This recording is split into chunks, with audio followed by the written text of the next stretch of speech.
මේ ඩයග්‍රෑම් එකෙන් මම ඔයගොල්ලන්ට පෙන්නන්නේ සම්පූර්ණම වයරින් එක කොහොමද මේ සෝලර් සිස්ටම් එක ගෙදරට සම්බන්ධ කරගත්තාම ආවේ කියන එක. මේකට බය වෙන්න එපා. මේක මම ස්ටෙප් බයි ස්ටෙප් වෙන වෙනම ඔයගොල්ලන්ට පැහැදිලිව කතා කරනවා. මේකෙන්දී ඔයාලට පේනවා පැනල් දෙක තියෙනවා. එතකොට මගේ ඉන්වර්ටර් එක තියෙනවා. ඊට අමතරව මෙතන තියෙනවා DCMCB දෙකක්, ACMCB දෙකක්, වෝල්ටේජ් ප්‍රොටෙක්ටර් එකක් තියෙනවා. එතකොට චේන්ජ් ඕවර් එකක් තියෙනවා. බැටරි එක තියෙනවා. ඔය ටික තමයි මෙතන ඔයගොල්ලන්ට බලන්න යන්න පුළුවන්. මම කිව්වා අර සෝලර් පැනල් වලින් ගේන වයරින් එක ගෙනල්ලා ඩිරෙක්ට් ඉන්වර්ටර් එකට සම්බන්ධ කරන්න යන්න එපා. මේකදී අනිවාර්යෙන් ඔයගොල්ලෝ DCMCB එක පාවිච්චි කරන්න. මේක මේ DCMCB එක වලට පවර් එක ඕෆ් කරපුවාම ඕන්ලයින් සෝලර් පැනල් වලින් එන පවර් එක ඉන්වර්ටර් එකට එන එක නවත්ත ගන්න පුළුවන්. නැත්නම් මොන හරි අවස්ථාවක වලට සෝලර් පැනල් වලින් එන පවර් එක නවත්ත ගන්න ඕන නම් වයර් ස්ටික් ගලවන්න ඉන්වර්ටර් එකෙන්. ඒක රිස්ක් එකක්. මොකද එහෙම ගලවන්න නැලා දේවාය දෙක එකට ගෑවුනොත් ආයි සෝලර් පැනල් ෂෝට් වෙනවා. එහෙනම් අනිවාර්යෙන් මෙතන මේ DCMCB එක පාවිච්චි කරන්න.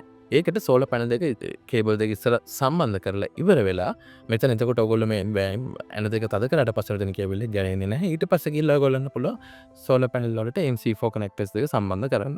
මොකද ඊට කලින් ඔයගොල්ලෝ MC4 කනෙක්ටර්ස් දෙක සම්බන්ධ කරොත් කරන්ට් එක ඇවිල්ලා මේ වයර් දෙක වැරදිලා හරි එකට ගෑවුන ෂෝට් වෙන්න පුළුවන්. ඊළඟට ඉන්වර්ටර් එකේ PV ඉන්පුට් එකේ දනරෙන හරි විදිහට සම්බන්ධ කරගන්න. ඊළඟට මේකේ ගොඩක් වැදගත් එකක් තමයි මේ ECSPD එක. මේ SPD කියන්නේ Surge Protect ඩිවයිස් එක. මේ සර්ජ් ප්‍රොටෙක්ට් ඩිවයිස් එකත් සම්බන්ධ කරගන්න අත්‍යවශ්‍යයි. මේක ගොඩක් අය මොකද ඒක සම්බන්ධ කරේ නැහැ කියලා මේ සිස්ටම් එක වැඩ කරන්නේ නැත්තේ නැහැ. හොඳට වැඩ කරනවා. ඒ හින්දා ගොඩක් කට්ටිය මේකට වියදම් කරන්න ඕනේ නැහැ නේ කියලා ස්පීඩ් එක සම්බන්ධ කරන්න නැතුව ඉන්නවා. හැබැයි ගොඩක් කලකට ඔය විදුලි පොඩන වෙලාවට අකුණු ගහන වෙලාවට ඔයගොල්ලන්ගේ ඉන්වර්ටර් එක ඩැමේජ් වෙන්න පුළුවන්. මේ පොඩි උපාංගය ඔයගොල්ලෝ සම්බන්ධ නොකරගෙන එකෙන්. මේක ඇත්තටම ඔයගොල්ලෝ සිස්ටම් එකට දරන බය අපිරිවැයත් එක්ක බලනකොට ඒකට යන මුළු මුදලත් එක්ක බලනකොට ස්පීඩ් එකට බොහොම සුළු ගණනක් යන්නේ. ඒ හින්දා මේ DCSPD එක තව ඉස්සරහට ACSPB එකත් ඕනනවා. මේ SPD දෙක අනිවාර්යයෙන් සම්බන්ධ කරගන්න. ගොඩක් අය ඒක සම්බන්ධ කරන්නේ නැත්නම් මොකද මේක නැති වුණා කියලා මේ සිස්ටම් එක වැඩ කරන්නේ නැත්නම් නැහැ සිස්ටම් එක වැඩ කරනවා. ඒ හින්දා මේකට ඕනේ නැහැ නේ කියලා ගොඩක් කටේ සම්බන්ධ කරගන්න නැතුව ඉන්නවා. ඒ දේ කරන්න එපා. අනිවාර්යයෙන්ම SPD device එක සම්බන්ධ කරන්න. ඒකේ අනිත් කොන PD එකට ඔයාලා එන ප්ලස් එකයි මයිනස් එකයි උඩ පැත්තට සම්බන්ධ කරපුවාම මේක යට පැත්ත ඔයගොල්ලෝ අර්ත් කරන්න ඕනේ.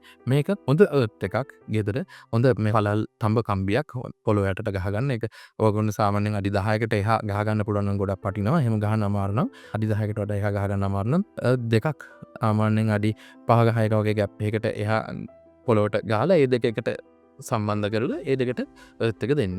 මේක අනිවාර්යයෙන්ම වැදගත් හොඳ අර්ත් එකක් පාවිච්චි කරන එක. ඊළඟට අපි කතා කරමු කොහොමද මේ ඉන්වර්ටර් එකේ ඉඳලා පවර් මේ බැටරි එක කනෙක්ට් කරන්නේ කියලා. මේකෙදිත් ඔයගොල්ලෝ DC high ampere මේකෙදි මම පාවිච්චි කරේ ampere 100ක MCB එක. DC high ampere MCB එක පාවිච්චි කරන්න අනිවාර්යයෙන්ම. මොකද ඒකෙදිත් ඔයගොල්ලන්ට මම අර කිව්ව විදිහටම වැදගත් වෙනවා. බැටරි එක හැමෝම හරි වෙලා අපිට ඉන්වර්ටර් එකෙන් පවර් ඔෆ් කර ගන්න ඕනොත් කේබල් එක ඔයාලා වෙන්න ඕනේ.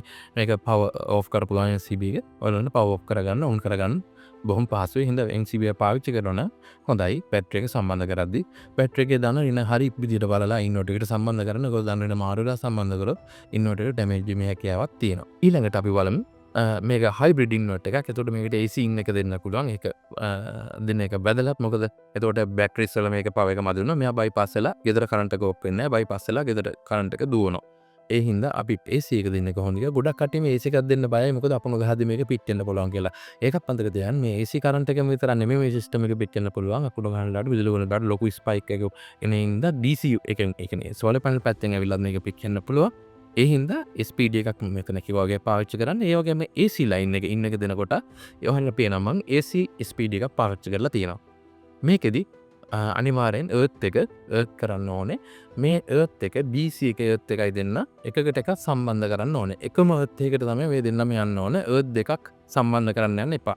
ඒතර මේ AC අර්ත් එකයි DC අර්ත් එකයි දෙක එකම අර්ත් එක වෙන්න ඕනේ. ඒ දෙන්න එක දෙකක් සම්බන්ධ කරලා ග්‍රවුන්ඩ් කරන්න හොඳ කොපර් කේබල් එකකින්. එතකොට මේකේ එන එක කෙලින්ම මම ඉන්වර්ටර් එකට දෙන්නේ නැතුව ඉන්වර්ටර් එක ගාවේ AC MCB එකක් සම්බන්ධ කරගත්තා. මොකද එතකොට මට ඔන්ලාවක ඉන්වර්ටර් එක ගාවෙම පවර් ඔෆ් කරගන්න පුළුවන්. ඉන්වර්ටර් එකට AC එක ඔෆ් කරලා දාන්න පුළුවන්. මට ඕන වෙලාවකදී. නැත්තම් මම ඉස්සෙල්ලා ගෙදර මේන් ස්විච් එක ඔෆ් කරන්න යනවා. මට මේකට එන AC එක ඔෆ් කරගන්න ඕන.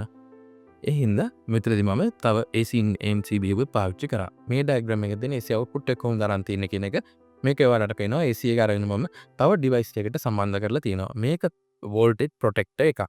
මේකේ මේ වෝල්ටේජ් ප්‍රොටෙක්ටර් එකක් මම මෙතන පාවිච්චි කරන්න හේතුව තමයි අපි ඉන්වර්ටර් එක ඔන් කරපු ගමන්ම 220 වෝල්ට් මෙයාට දෙන්න 230 වෝල්ට් මෙයාට දෙන්න බෑ. ඒතර පොඩි ටයිම් එකක් යනවා බොඩි දශම තප්පර මිලි සෙකන්ඩ් ගානක් යනවා මෙයාට ඒ වෝල්ටේජ් එක හදන්න. ඒ ලෙවල් එකේදී අපේ ගෙදර තියෙන කොම්පොනන්ට් ඩැමේජ් වෙන්න පුළුවන්. සහ මොනවා හරි දෙයකින් මේ ඉන්වර්ටර් එකේ මොනවා හරි ඩැමේජ් එකක් කළා හයි වෝල්ටේජ් එකක් ආවොත් හරි මොනවා හරි වුණොත් ගෙදර දින උපාංග පිච්චෙන්නේ නැති වෙන්න තමයි මේ වෝල්ටේජ් ප්‍රොටෙක්ටර් එකක් පාවිච්චි කරන්නේ. ඊට අමතරව මේකෙන් අපිට පුළුවන් අපි කොච්චර කිලෝවොට් ගානක් පාවිච්චි කරද්ද ඒ කියන්නේ යුනිට් ගානක් අපි මේක හරහා පාවිච්චි කරලා තියෙනවද කියන එක බලා ගන්න. සහ මේ අදාළ අවස්ථාවේදී මේ වෙනකොට කරන්ට් එක කොච්චර මේකෙන් පාවිච්චි වෙනවද? ඒක කරන්ට් එක ලිමිට් කරන්න පුළුවන් අපිට මීට වඩා ලිමිට් එකකින් කරන්ට් එක ගියොත් මේක ඕපන් එකේ තමයි ප්‍රොටෙක්ටර් එකෙන් හදන්න පුළුවන්.